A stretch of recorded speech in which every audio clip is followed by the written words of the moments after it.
हमारे इस रथ यात्रा स्पेशल में आप सब दर्शक मित्रों का हार्दिक स्वागत है। रथ यात्रा के जैसे कई सारे ऐसे धार्मिक त्योहार हैं जिसके पीछे कोई न कोई कथाएं प्रचलित है। आज की नई पीढ़ी को ये प्रचलित कथाओं के बारे में कुछ जानकारी नहीं होती, तो हमारे इस शो के जरिए आप सबको हर धार्मिक बाबतों की जानकारी देना हम पसंद करेंगे। तो आज हम रथ यात्रा के इस शुभ दिन के अवसर पर रथ यात्रा का महत्व और इस दिन का प्रारंभ कैसे हुआ उसकी जानकारी हम लेना पसंद करेंगे। कहते हैं कि राजा इंद्रद्युम्न जो सपरिवार नीलांचल सागर जो कि उड़ीसा में वहां रहते थे, एक दिन उनको समुद्र में एक विशालकाय काष्ठ दिखा। राजा ने उससे विष्णु मूर्ति का निर्माण करने का निश्चय किया। उनका यह निश्चय सुनते ही विश्वकर्मा स्वयं एक वृद्ध बड़े के रूप में वहां हाजिर हुए।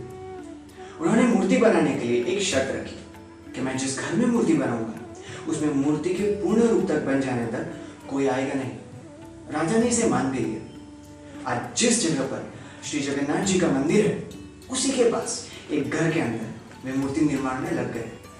परंतु राजा के परिवारजनों को यह ज्ञात न था कि वह वृद्ध बड़े कौन है। कई दिन तक घर का द्वार बंद रहने पर महारानी ने सोचा कि बिना खाए पिए ये बड़े कैसे काम कर सकेगा। अब तक वह जीवित भी होगा या नहीं। महारानी ने महाराजा को अपनी सहज शंका से अवगत कराया।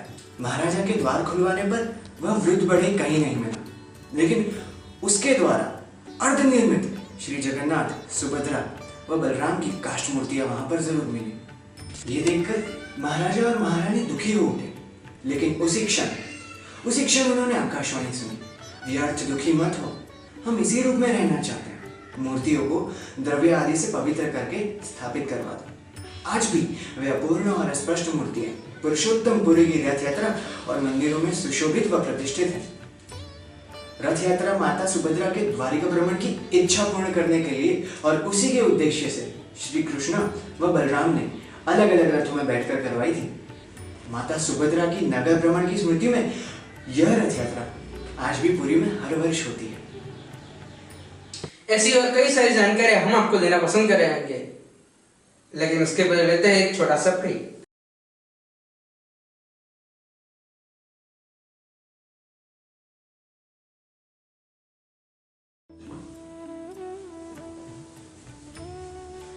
ब्रेक के बाद आप सबका फिर से स्वागत है। जगन्नाथ जी की इस रथ यात्रा में भगवान श्री कृष्ण के साथ राधा ये रुक्मिणी नहीं होती, बल्कि बलराम और सुभद्रा होते हैं, जिसके पीछे कई कथाएं प्रचलित हैं, जो हम हमारे आज के एक्सपर्ट से जानना पसंद करेंगे। उसकी कथा कुछ इस प्रकार प्रचलित है। द्वारिका में श्री कृष्ण रुक्मिणी और आदि राज महिषियों के साथ शयन करते हुए एक रात निद्रा में अचानक राधे राधे बोल पड़े। महारानियों को आश्चर्य हुआ। जागने पर भी श्री कृष्ण ने अपना मनोभाव प्रकट नहीं होने दिया, लेकिन रुक्मिणी ने अन्य रानियों के साथ वार्ता की कि सुनते हैं वृंदावन में राधा नाम की गोपी कुमारी है, जिसको प्रभु ने हम सबकी इतनी सेवा, निष्ठा और भक्ति के बाद भी नहीं भुलाया है। राधा की श्री कृष्ण के साथ रहस्यात्मक रासलीलाओं के बारे में माता रोहिणी भली प्रकार जानती थी। उनसे जानकारी प्राप्त करने के लिए सभी महारानियों ने अनुनय विनय किया। पहले तो माता रोहिणी ने टालना चाहा, लेकिन महारानियों के हट करने पर कहा कि ठीक है, सुनो, सुभद्रा को पहले द्वार पर बिठा दो, अंदर कोई आने न पाए, भले ही बलराम या श्री कृष्ण ही क्यों ना हो। सुभद्रा ने उचित कारण बताकर ही द्वार पर ही रोक लिया। अंतःपुर से श्री कृष्ण और राधा की रासलीला की वार्ताएं श्री कृष्ण और बलराम दोनों को ही सुनाई। उसको सुनने से श्री कृष्ण और बलराम के अंग अंग में अद्वितीय प्रेम रस का उद्भव होने लगा। साथ ही सुभद्रा भी भाव विलीन होने लगी। तीनों की ही ऐसी अवस्था हो गई थी कि पूरे ध्यान से देखने पर भी किसी के भी हाथ पैर आदि स्पष्ट नहीं दिखाई देते थे।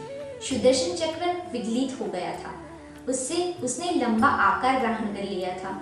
यह माता राधिका के महाभाव का गौरवपूर्ण दृश्य था। अचानक नारद के आगमन से वे तीनों पूर्ववत हो गए। नारद ने ही श्री भगवान से प्रार्थना की कि हे भगवान, आप चारों को जिस महाभाव में लीन मूर्तिस्थ अवस्था में मैंने दर्शन किए हैं, वह सामान्य जनों के दर्शन हेतु पृथ्वी पर सदैव सुशोभित रहे। और महाप्रभु ने भी तथास्तु कह दिया। कई सारे त्योहारों हम आपको कुछ न कुछ जानकारी देते रहे।